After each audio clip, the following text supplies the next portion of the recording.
amintsika mianakavy ho antsika rehetra ny fahasoavan'ny Tompo sy ny fiadanana. Faly miaraba antsika rehetra amin'ny anaran'i Jesosy ary faly indray ny tafahoana amin'ny alalan'izao video izao.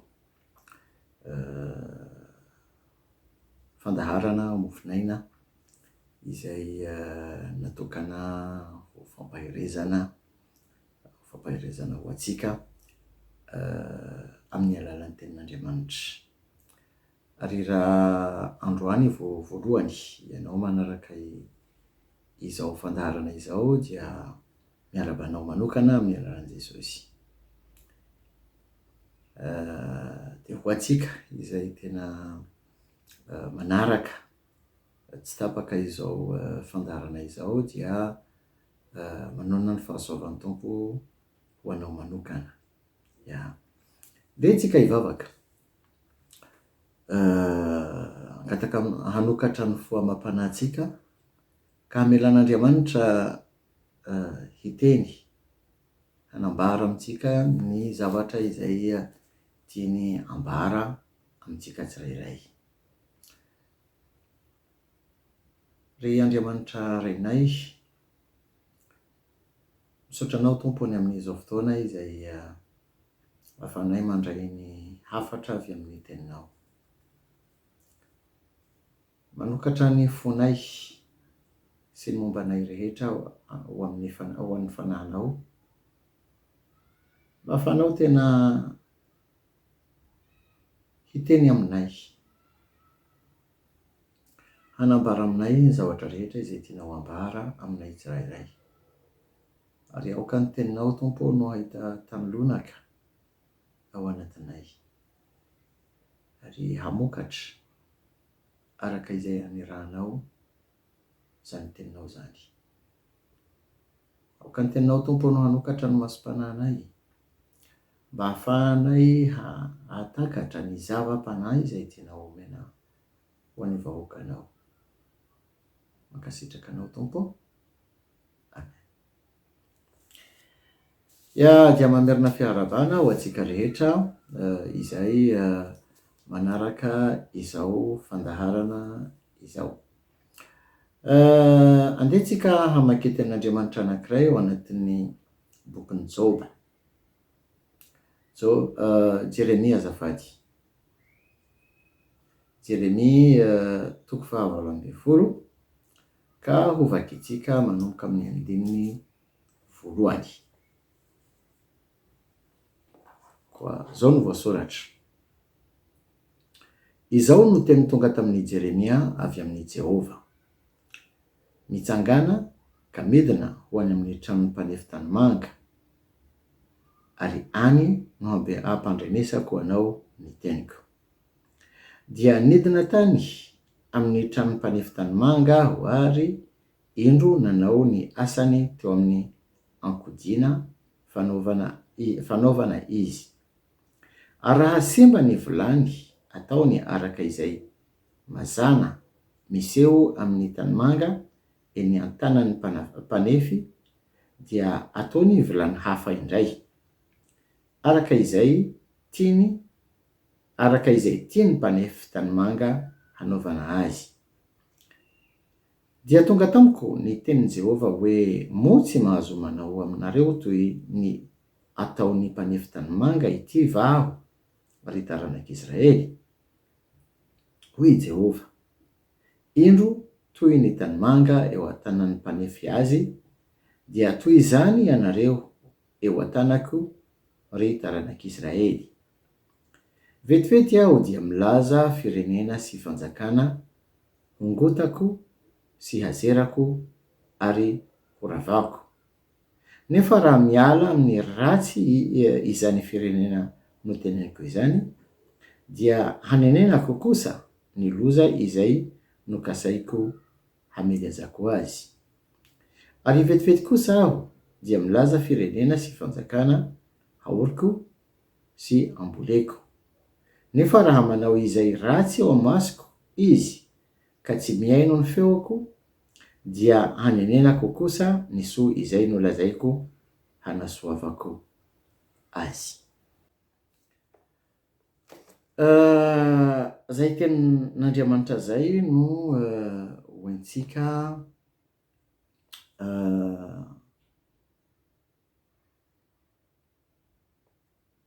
mampahery atsika tsirairay androany. Andriamanitra ny teny tamin'ny Jeremia mpanompony hoe mitsangana ka midina ho any amin'ny tranon'ny mpanefy tanimanga.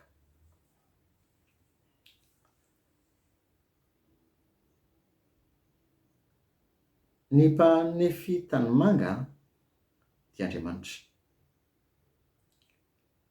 ary ny vilany tany izay hiasan'ilay mpanefy tanimanga dia zasianao.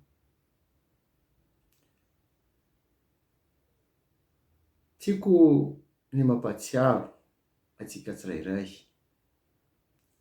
fa ny Baiboly milaza hoe avy amin'ny vovoka itsika. Tamin'ny alalan'ny vovoka no nanaovan'Andriamanitra ny olombelona. Naka vovoka Andriamanitra araka ny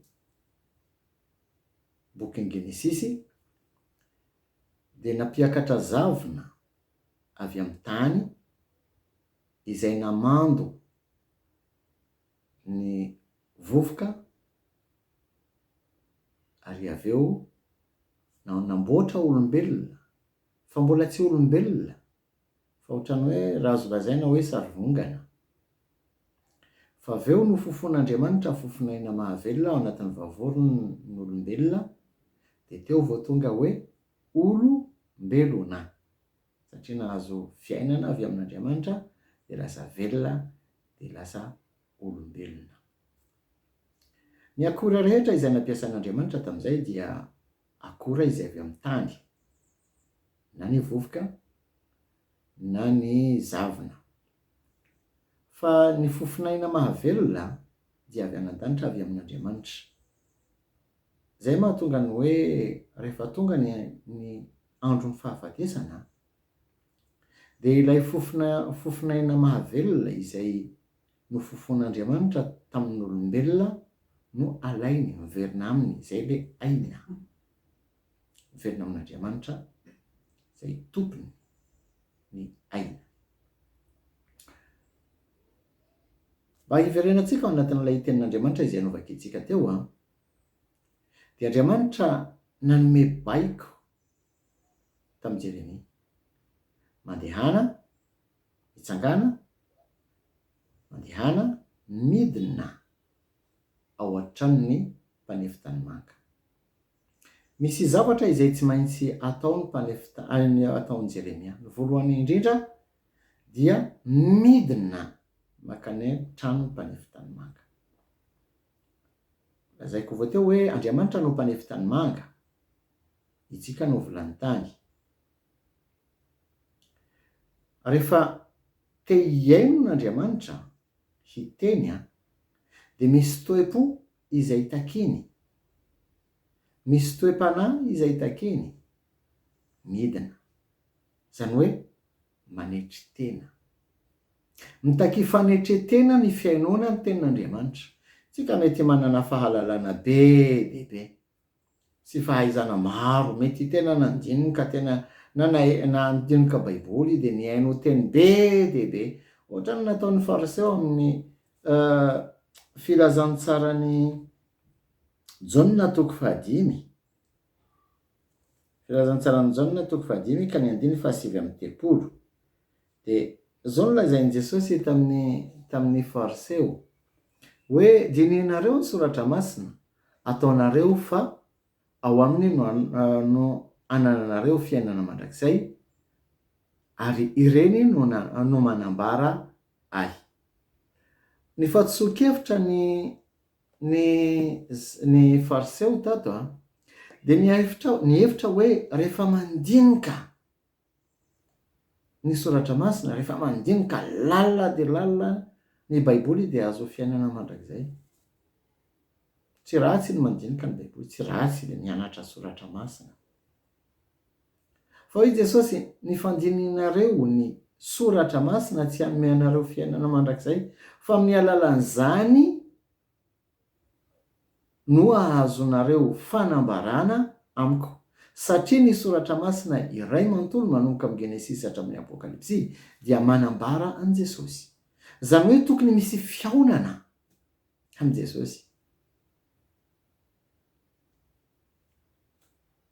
Koa Andriamanitra ny teny tamin'ny Jeremia hoe mila toepo, misy toepo izay takiko aminao, mila midina. Foano ny fahalalana rehetra izay anananao, ny fahaizana rehetra anananao, ny talenta rehetra anananao, dia manetre tena ho anatrehako fa misy zavatra tiako ambara aminao. Ary nankatoy Jeremia, nanetry tena, nandeha teo an-tranon'i Jehova, nandeha teo anatrehan'Andriamanitra ilay mpanefy tanimanga. Dia inona zavatra hitany fa ilay mpanefy tanimanga manamboatra vilany tany na vase na pot de fleur ohatra. Dia miasa izy, miasa, indraindray mety, indraindray tsy mety. Fa inona lazain'le teny? Rehefa tsy mety ilay fotaka ao ampelantanany, rehefa tsy mety inona no ataony? Ariny dia makafa indray. Izay teny izay dia manambara antsika eo anatrehan'Andriamanitra, ao ampelantanan'Andriamanitra. Andriamanitra te hiasa ao anatiko sy ao anatinao, te hamolavola ahy sy anao araka izay itiavany azy. Ny tanjony ny mpanefy tanimanga rehefa manao vilany tany na vazy dia mba hahafahany hoe hampiasa na hivarotra ary misy vidiny izay. Fa arakaraka no haneken'ilay tanimanga ho amboarin'ilay mpanefy azy no hisy vidiny ambony na vidiny latsaka ambany. Miankina amin'ilay fotaka, miankina amin'ilay vilany tany, miankina amin'ny fanekeny ny amin'ny fanamboarana ny mpanefy tanimanga azy, miankina amin'izay. Ohatrany koa itsika sy anao. Andriamanitra alohan'ny hafahatsika hanompo an'Andriamanitra, dia Andriamanitra te hiasa ao anatsika aloha. Andriamanitra no miasa ao anatsika vao afahatsika miasa ho azy, vao afahatsika manompo azy. Tsy noho ny fahalalana sy ny fahaizana togy sy andininy, tsy noho ny traikefa ananantsika no afahatsika manompo an'Andriamanitra ary manatanteraka ny sitrapony. Fa miankina tanteraka ny hamelanantsika an'Andriamanitra hiasa ao anatsika, hanamboatra atsika araka izay itiavany azy. Fa ahoana fomba hanaovany an'izany? Andriamanitra manamboatra atsika amin'ny alalan'ny teniny. Dia tsika maky tenin'Andriamanitra anankiray ao anatin'ny bokin'ny Efesianina, Efesianina 5 ka ny 9:20. Efesianina 5 ka ny 9:20. Mba hahamasina azy amin'ny anadiovany azy amin'ny rano fanasana amin'ny teny. Io teny io raha mijery hatrany ambony dia miresaka momba ny fanambadiana sy momba ny fiangonana. Andriamanitra miresaka momba ny fiangonana indrindraindrindra, dia manome ohatra mba hahafahantsika hoe mahazo tsara ny zavatra tian'Andriamanitra ambarany amin'ny fiangonana, dia nanome ohatra miresaka fanambadiana. Dia miresaka hoe Andriamanitra manamasina mikarakara ny fiangonany Zany hoe Andriamanitra mikarakara ahy sy ianao satria itsika no atao hoe fiangonana fa tsy ireny anarana toerana na anarana fikambanana misy atsika tsirairay. Fa Andriamanitra manamasina atsika, mamolavola atsika, manamboatra atsika amin'ny alalan'ny teniny. Ny tenin'Andriamanitra no mamando ilay tany, ilay vovoka. Satria hitanareo rehefa ny mpanefy tanimanga manamboatra vilany tany dia tsy maintsy mandena tsikelikely, tsy maintsy manisy rano matetika mba tsy ho mainina tanteraka. Satria raha vao mainina tanteraka ny fotaka dia tsy mety, dia tsy ho tanteraka araka izay itiavany azy, dia tsy maintsy mandena tsikelikely. Ary izay no ataon'Andriamanitra amiko sy aminao, maniraka ny teniny izay indraindray mampahery, indraindray mampianatra, indraindray mananatra, indraindray manitsy, sy ny sisa sy ny sisa. Ny teny mamolavola atsika, indraindray mahafinaritra ao anatsika, indraindray tena makarary. Rehefa Andriamanitra manitsy, rehefa Andriamanitra manamboatra, makarary satria nahoana manala atsika ao anatin'ireny fahazarana, ao anatin'ny confort, amin'ireny zavatra mahazatra atsika, amin'ilay toetratsika izay tsy mifanaraka amin'ny sitrapony. Nolazaiko teo ambony teo hoe ny tanjon'ny mpanefy tanimanga dia ny ahafahany manao vazy na vilany tany izay tena tsara tarehy ho amidy.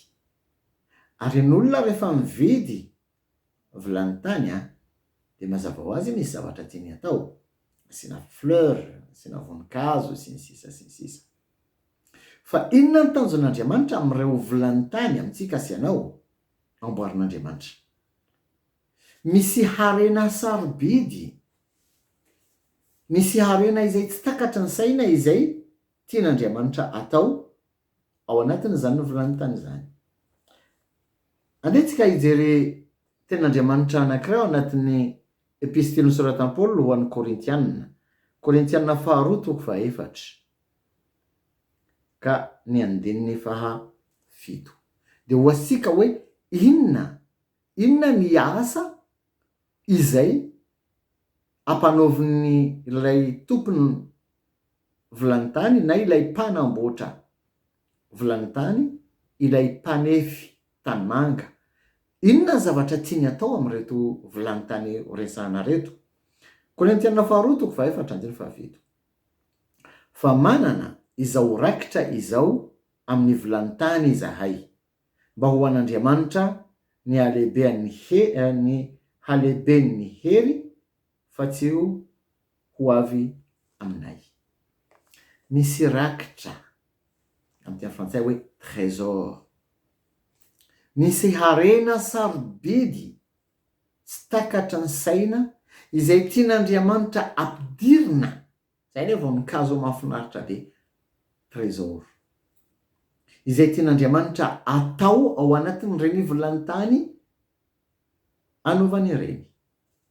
Fa inona zany trésor na rakitra na harena izay tiany atao zany ao anatin'izany vilany tany zany? Dia ny fanahiny. Ao anatiko sy ao anatinao izay nandray an Jesosy ho tompo sy mpamonjy amin'ny fiainana, dia Andriamanitra mampiditra ny fanahiny ao anatsika. Ilay fanahy izay mitoetra ao aminy no mitoetra ihany koa ao anatiko sy ao anatinao. Harena sarobidy izay tsy omena na iza na iza, fa ho an'izay rehetra mino sy nandray an Jesosy ho tompo sy mpamonjy amin'ny fiainana. Zany hoe ny zanak'Andriamanitra manana harena sarobidy ao anaty. Koa Andriamanitra tsy mitsahatra miasa manamboatra an'izany, manamboatra ilay vilany tany, manamboatra ahy sy ianao. Ary izany fanamboarana izany araka ny tenin'Andriamanitra Indraindray mety, indraindray tsy mety. Rehefa tsy mety dia arina dia maka hafa indray. Manana sitrapo le volany tany. Itsika sy anao manana sitrapo. Mety manaiky ny fanamboarana izay tian'Andriamanitra atao ao anatsika, mety tsy manaiky. Mety tsy manaiky satria marary. Indraindray tena ny olona tsy mety ahitsy. Rehefa manitsy ny rahalahy ianao dia mety hiteny aminao hoe aza mitsara. Andriamanitra tena te hanamboatra antsika ampitiavana. Andriamanitra tsy manameloka. Andriamanitra mamela eloka. Andriamanitra manamboatra. Ary amin'ny alalan'ny teniny sy ny fanahiny izay mitoetra, izay ilay harena, mitoetra ao anatsika. Ny fanahy ao anatsika manao asa lalina raha velantsika ny fanahy hiasa ao anatsika. Satria ny fanahy izay mitoetra ao anatsika no tanan'Andriamanitra izay miasa. Manokatra ny masom-panahy. Mampianatra, mananatra.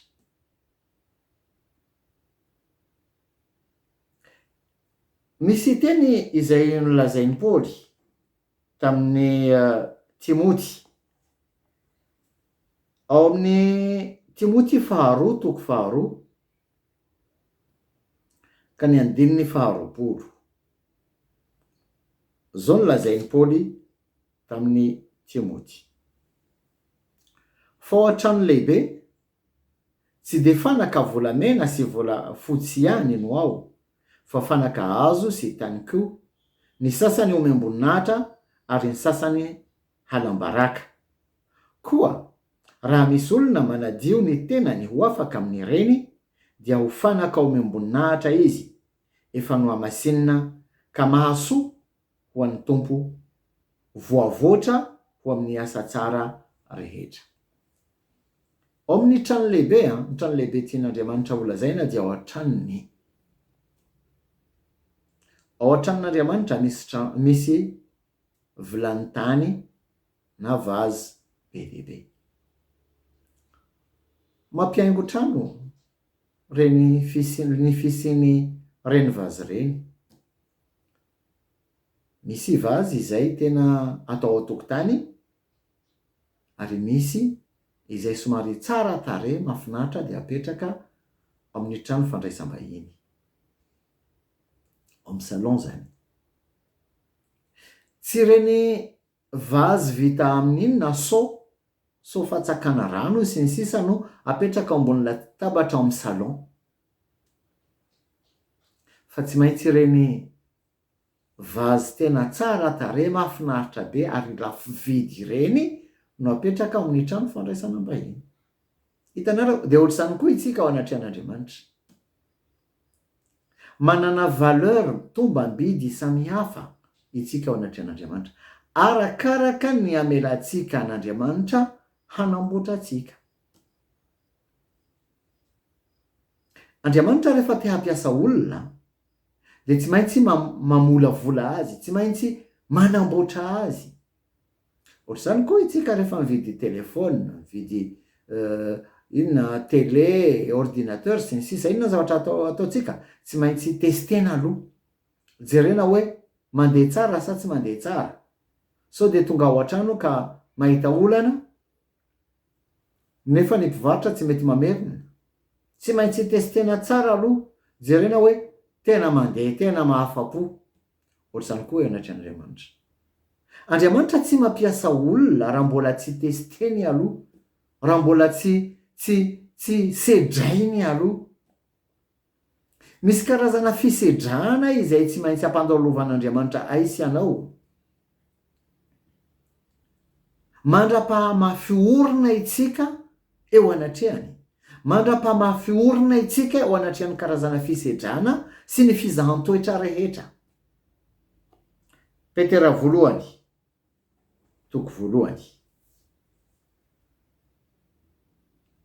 ka ny 9:9.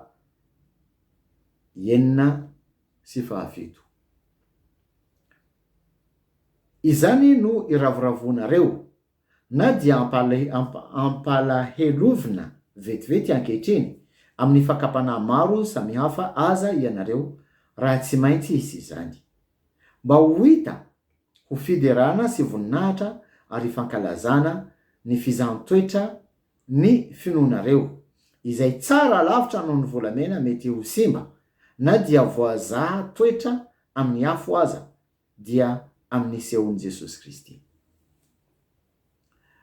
Andriamanitra araka izay teny izay indraindray mamela situation, mamela trangan-javatra hitranga ao anatin'ny fiainantsika, fizahan-toetra, indraindray mamay izay fizahan-toetra zay. Tsy hoe faly Andriamanitra mahita antsika hoe tena ao anatin'ny fahasahiranana, mety aretina amin'ny alalan'ny aretina, mety amin'ny alalan'ny tsy fisina, mety amin'ny alalan'ny olana maro isan-karazany. Fa reny toe-javatra ireny dia avelan'Andriamanitra hitranga ho fisedrana ny finoantsika, mba hahafahan'ny finoantsika hangirana, ho mafy, ho tsara, mihoatra noho ny volamena. Zay no lazain'ny ten'Andriamanitra. Ho tsara kalitao ao anatrehany. Satria raha vao tsy mandalo reny fisedrana sy fizahan-toetra reny dia marefo ny finoantsika. Koa Andriamanitra mamela reo zavatra reo hitranga mba hahafahantsika tena ho mafiorina ny finoantsika.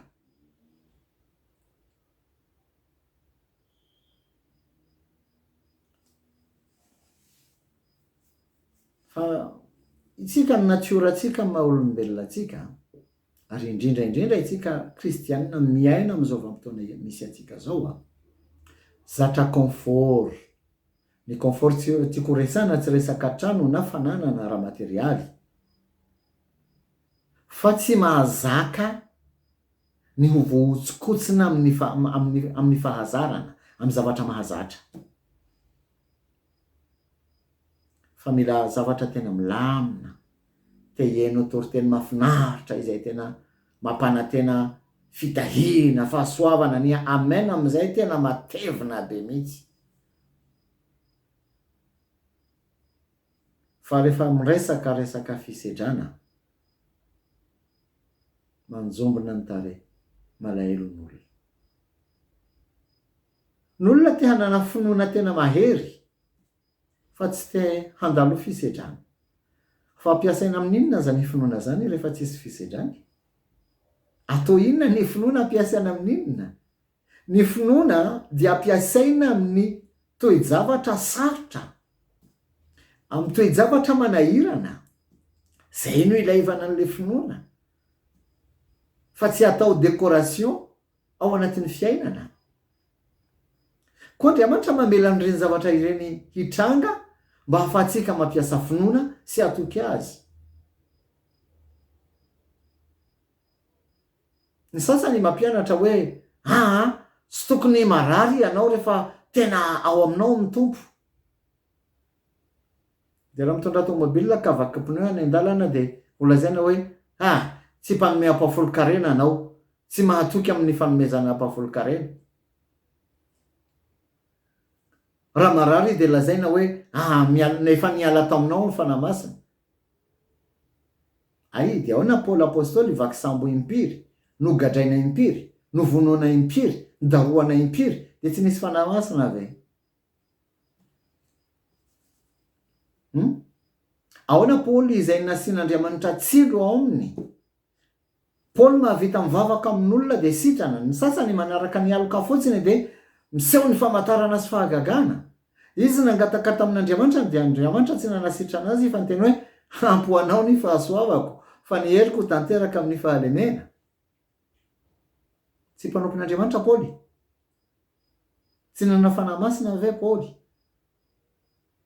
Ary avana malala, raha lasy ranabavy, tsy fitsikirana fa mitondra fieritreretana ho antsika zanak'Andriamanitra, mba handroso amin'ny mazava, mba ho azavain'Andriamanitra ahisy anao ny amin'ny teniny. Ka rehefa hitory teny na miaino tenin'Andriamanitra dia tena ho zavatra izay tena miainga amin'ny tenin'Andriamanitra tokoa. Zavatra izay tena mifanaraka amin'ny tenin'Andriamanitra sy ny sitrapon'Andriamanitra. Koa Andriamanitra mamela zavatra hitranga ao anatin'ny fiainantsika satria misy tanjona, tsy hoe faly izy. Mety malahelo, hoy izy ny ten'Andriamanitra hoe vetivety kely izay. Mandritra ny fotoana maharitra. Tsisy olona tena nanana olana nanomboka ny fiterahany mandra-pahatonga ny fahafatesany ka tsy voavaza ny olana zany. Ny zavatra rehetra mandalo eto ambony tany. Tsisy zavatra maharitra mandrakizay.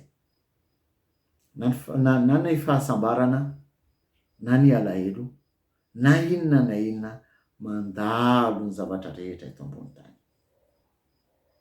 Fa ny tanjona n'izany fisedrana izay avelan'Andriamanitra hitranga ao anatin'ny fiainana dia zao. Inoy tsara neny 7 novaka itsika amin'ny Petera 1:1. Mba ho hita ho fiderana sy voninahitra ary ankalazana ny fizahan-toetra. Hitanareo le izy, ho fizahan-toetra ny finoanareo.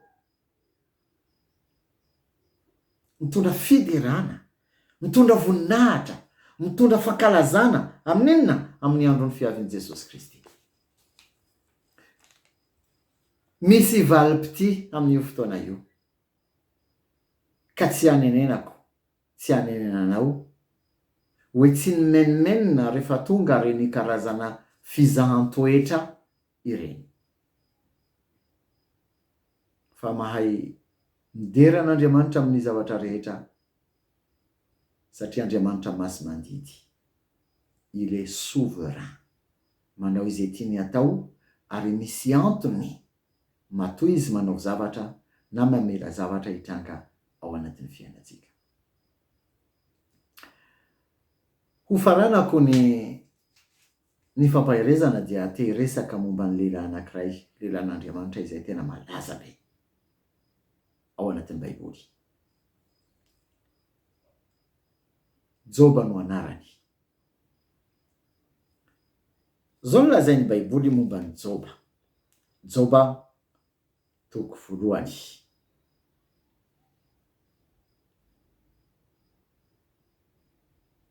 Joba toko 1 dia hovakitsika manomboka amin'ny 7. Manomboka amin'ny 9. Ary tamin'ny indray andro no ny avy ireo zanak'Andriamanitra iseho teo anatrehan'i Jehova, dia mba tonga teo koa Satana tafaharo taminy. Dia hoy Jehova tamin'ny Satana, avy taiza ianao? Dia namaly an Jehova Satana ka nanao hoe, avy nizahazaha teny amin'ny tany aho ka nivezivezy teny. Dia hoy Jehova tamin'ny Satana, efa nandinika an Joba mpanomboka va ianao? Fa tsy misy tahaka azy eny ambony tany, fa olona marina sy mahitsy izy, sady matahotra an'Andriamanitra ka mivady ny ratsy. Ary Satana dia namaly an Jehova ka nanao hoe, mo tsy fanantenan-javatra va no atahoran'ny Joba an'Andriamanitra? Aloha mijanonao aloha.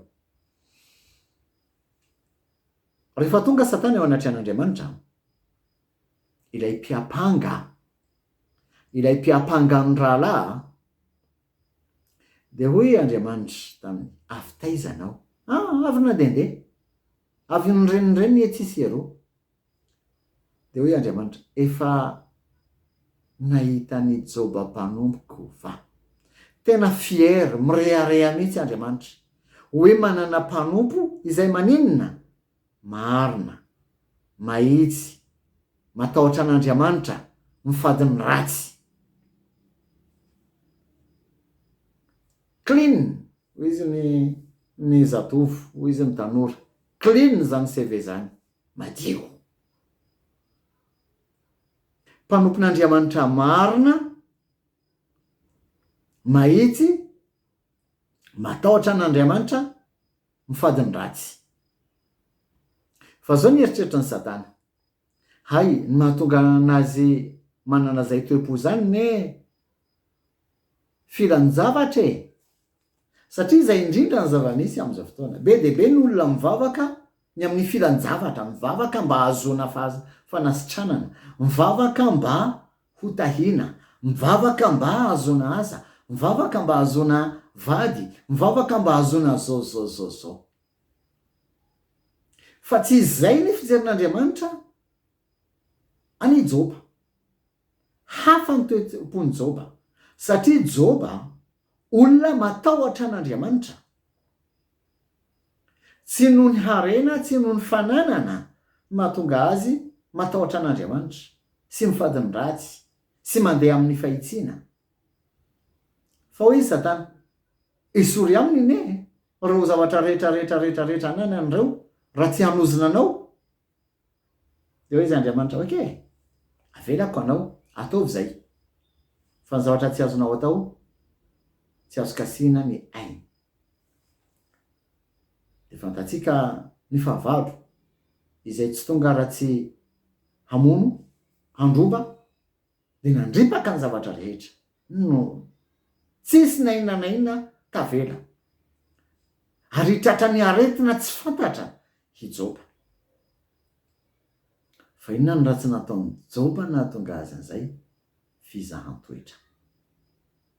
Nozahan'Andriamanitra toetra i Joba. Ary rehefa mamaky ny bokin'ny Joba dia mahita hoe ay fizahan-toetra. Ary tsy izay fizahan-toetra izay ihany no hita, fa hita ny toe-po ny Joba. Misy zavatra miafina izay tsy hitan'ny maso fa hitan'Andriamanitra. Misy fanamboarana izay tian'Andriamanitra atao ao anatin'ny fiainanan'i Joba. Fa raha tsy nandalo ireo karazany zavatra reo, raha tsy nandalo ireo fizahan-toetra reo, dia tsy hitan'i Joba hoe hay misy zavatra ohatr'izao sy ohatr'izao ao anatiko. Tonga ny naman'i Joba, namangy azy, dia nanomboka nanometsiny.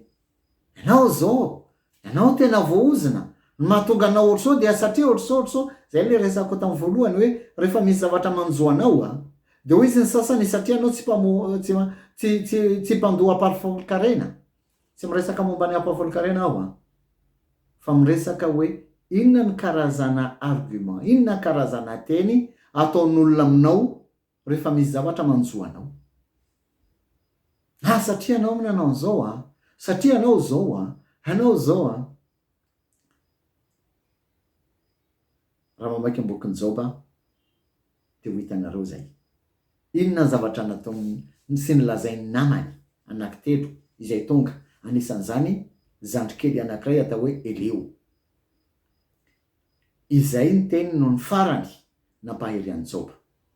Fa rehefa nampahery an'i Joba Elio dia mivoaka n'ilay zavatra nafin'i Joba ao anatiny, zany hoe ilay toe-pony tena mivoaka. Nanamary tena Joba. Vao maika tena nirehareha. Mivoaka ny ambona ny ambo. Ianao ve tsy mahafantatra anahy? Zay nataon'i Joba. Teny kely no vakitsika momba an'izay réaction na zay famalian'i Joba zany. Joba toko faha 4:30 ka ho vakitsika ny andiny faha 4 manomboka amin'ny andiny faha 4:30. Zao no voasoratra. Vakitsika hatramin'ny farany. Ny olona manam-panahy ny lazamiko, ary ny olon-kendry izay miaino ahy hanao hoe miteny tsy ampahalalana Joba, ary ny teniny tsy ampahendrena. Enganeka hizahan-toetra mandraka hariva Joba noho ny famaliana ataony araka ny fanaony ratsy fanahy. Fa ampininy fihaikana koa ny fahotany miteha tanana eto amintsika izy ka manao teny maro ho entiny miady amin'Andriamanitra. Zay teny zay de mampiseho atsika fa i Joba miseho ho manam-pahendrena ka hoe ohatrany hoe manao fanamby amin'Andriamanitra hoe tsy misy tahaka ahy, zany olo kendre, za olo zao, za olo zao, za olo zao. Fa rehefa avy nananatra azy i Elio, nametraka azy amin'ny fitoerany, ka nametraka an'Andriamanitra amin'ny fitoerany, amin'ny Andriamanitra masimandidy, Andriamanitra manao izay tiany atao, de Andriamanitra amin'izay nananatra ny Joba. Joba 7:30. De ovakitsika manomboka amin'ny andininy 1. Ampanikely novakitsika noho ny fotoana. Ary tao amin'ny tafio-drivotra Jehova dia namaly an Joba ka nanao hoe, iza moa izato manao izay hamaizina ny fisainana amin'ny teny tsy misy fahalalana? Misikina ary tahaka ny lehilahy, fa hanadinanao aho ka valio? Taiza ary ianao, fony aho nanorina ny tany, ambarao raha hainao? Iza ary no nandidy izay ho refiny raha fantatrao? Ary iza no nanenjana ny famolaina teo aminy? Teo amin'inona no nanorenana ny vodiny androny? Ary iza no nametraka ny vato fehizoriny? Raha niara-ny hira ny kintany maraina, ary nihoby avokoa ireo zanak'Andriamanitra. Tsara raha tohizana ny famakiana ny teny manomboka amin'ny 1 mazava ho azy manomboka amin'ny Joba 1. Fa mity Andriamanitra tena mananatra amin'ny Joba. Taiza ianao tamin'iza namorona izao tontolo izao? Taiza ianao tamin'iza nametraka ny fanorenana n'izao tontolo izao? Taiza ianao? Ka miseho mialatsiny amin'ny fomba fiteniny indray, miseho milay? Taiza ianao? Iza moa ianao? De inona nataony Joba rehefa avy eo? Miforitra. Ilay Joba olona marina, ny fadiny ratsy, olona mahitsy, izay natahotra an'Andriamanitra, de napetraka Andriamanitra amin'ny fitoerany. De teo vo Joba nahita ny toe-pony. Teo Joba vo nahita ny toe-panahany. De inona no lazainy? Inona nataony avy eo?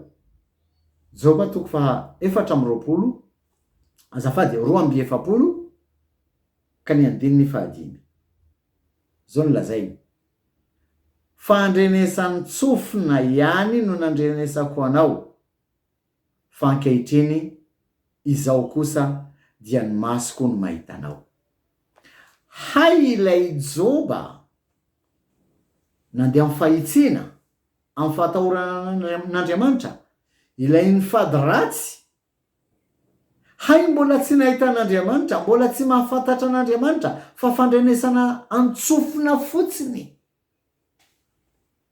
Firy amintsika ny olona tena mivavaka, satria nahare zavatra, nahare ten'Andriamanitra, nahare tsy fantatro na inona na inona, de manaraka fahatany fa mbola tsy niona tamin'Andriamanitra, tsy manana fiombonana amin'Andriamanitra, tsy mahafantatra na inona na inona amin'Andriamanitra. Zay anisany mahatonga ny kristianina maro tsy tafahorina, fa misy fiangonana ary vao misokatra de miazakazaka mandeha makany, de avy eo misy fiangonana vaovao de miazakazaka makany, de manao afindrafindra ohatry zany. Tsy tafahorina ny kristianina. Lasa marefo raha vao misy fisedrana kely, Fizahan-toeritra kely de migogogo mitomany, mitaraina, menimenina, monimonina. Satria nahoana? Tsy mahafantatra na inona amin'Andriamanitra. Tsy manana fiombonana amin'Andriamanitra. Tsy mahafantatra fa rehefa zanaka de manana fiombonana, manana fifandraisana amin'Andriamanitra. Andriamanitra ray, de Andriamanitra lasa rainy, tsy rainy ambava fa tena rainy, de manana fiombonana, relation, fifandraisana, afaka mifampiresaka. Ny kristianina, be dia be ny kristianina, ny fifandraisan'ny kristianina amin'Andriamanitra vavaka ihany, fa tsy manana fiainona. Tsy mahafantatra hoe rehefa Andriamanitra miteny, tsy maheno feon'Andriamanitra. Manompo Andriamanitra velona ve sa ahoana? Raha manompo Andriamanitra velona, mba miaino ve? Dio misy miaino. Fandrenesana antsofina ve avy amin'ny pastera na tsy fantatra? Zay ihany ny fifandraisana nananao amin'Andriamanitra. Fa ianao manokana tsy manana fifandraisana matotra amin'Andriamanitra, de ho lasa ampilalaovin'ny mpitondra fivavahana amin'izay ianao. Ny fansitrapon'Andriamanitra, ny fanirian'Andriamanitra, satria zanaka ianao de tiany hanananao fifandraisana marina aminy. Aizany ny ray izay tsy manana fifandraisana amin'ny zanany? Raha tsy zaza sary.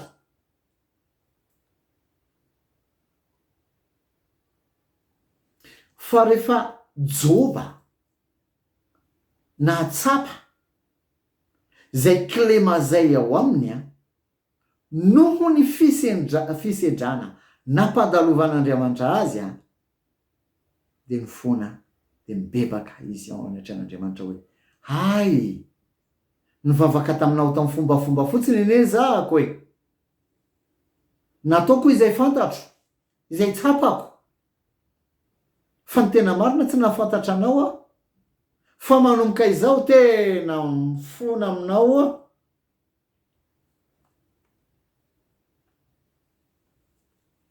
Andiny fahaenina, le Joba 2:7. Andiny fahaenina. Koa dia miaiky sy mibebaka eto amin'ny vovoka sy ny lavenina aho. Hitanareo ny vokatry ny nahitany Joba momba ny tenany, tsy ny reharehatsony fa nandohalika, ny ankohaka eo anatrehan'Andriamanitra, ny aiky. Fantany hoe tena reny toe-po ananakoreto tsinitsinina, tena tsinitsinina ny tenako anatrehan'Andriamanitra. Fa raha tsy nandalo fisedrana izy tsy tonga am'izay, tsy hitan'izay. De inona ny vokatra an'izany ho faranana ny ten'Andriamanitra? Joba 2:7 ka ny 2:20. Zao nolazainy ten'Andriamanitra. Ary Jehova nitahy ny fiafaran'ny Joba mihoatra noho ny voalohany, ka nanana ondry amanosy 4,000, amby 1,000 sy rameva 4,000 sy omby 2,000 ary boriky vavy 1,000 izy, ary nananjanaka 7 lahy sy vavy 3 koa izy. Hitanareo rehefa nanaiky ny faramboaran'Andriamanitra i Joba ka nanetry tena, zay le teny hatramin'ny voalohany novakitsika amin'ny Jeremia 2:12, mitsangana de midina amin'ny tranon'ny mpanefy tanimanga. Midina i Joba, nanetry tena Joba. Tsy mijery ilay toetra izay nananany hoe za olona marina, olona zao, fa nanetry tena, nanaiky fa tsapany fa tsinitsinina izy, fa Andriamanitra no zavatra rehetra. De inona nataon'Andriamanitra aveo? De notahian'Andriamanitra izy mihoatra noho ny voalohany, mihoatra lavitra noho ny voalohany. Betsaka n'olona tena miazakazaka mitady fitahina. Tsara ny fitahina. Fa omen'Andriamanitra rehefa itsika mikatsaka ny fanjakany sy ny fahamarinany. Zay niteny Jesosy, katsao aloha ny fanjakan'Andriamanitra sy ny fahamarinany, fa omenanao ny zavatra rehetra. Tsy hoe mivavaka mba satria izay ny ten'Andriamanitra de andeha hivavaka mba omen'Andriamanitra ny zavatra rehetra, tsia. Rehefa avy nanaiky ny condition any Joba, nafantatra hoe tsinitsinina, tsy nieritreritra harena intsony izy, tsy nieritreritra fitahina intsony izy, fa nigogogogo ny tomany satria fotorotoro sy mangorakoraka tsy hanovan'Andriamanitra tsinitsinina. Teny Jesosy itsika sy anao, misaotranao tompony amin'ny teninao. Teny izay manitsy anay, mampianatra anay, manokatra ny masom-panahinay. Satria ny teninao milaza hoe ho fantatrareo ny marina ary ny marina hanafaka anareo tsy ho andevo. Misoatra amin'ny fahamarinana ny teninao. Aoka ny teninao tompo anao hitoetra betsaka ao anatinay, ka ny fanahinao no hamola volanay, hitarika anay amin'ny lalanao sy ny fahamarinana rehetra. Misaotranao tompo. Amen. Zay ny programantsika androany, zay ny fotoanantsika androany, de mifanao fotoana amin'ny fotoana manaraka. De raha manery fandray aminay ianao dia io misoratra ambanio ny numéro de téléphone azona anay, ary io ihany koa ambanio ny page Facebook raha te hifandray ihany koa na hanaraka matetika izao fandarana izao.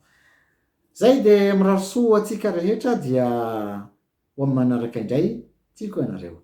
Teny Jesosy.